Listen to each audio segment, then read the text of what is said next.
Jackson Merrill received 57 MVP votes to Paul Skenes 3. But yet Skenes wins NL Rookie of the Year. Can you explain that to me? Explain it to me like I'm 5.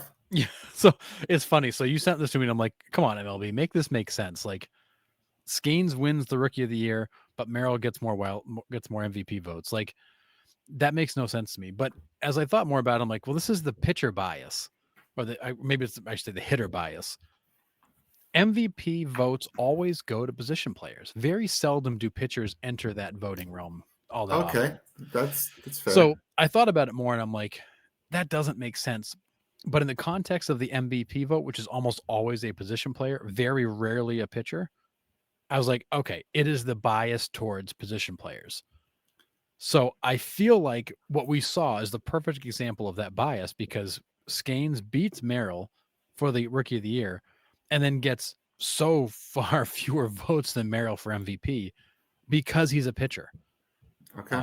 I feel like that's the only explanation I can come up with as to why it turned out that way. But I do think there are voters in here that are proving that Skenes winning the Rookie of the Year is not as clear as it seemed.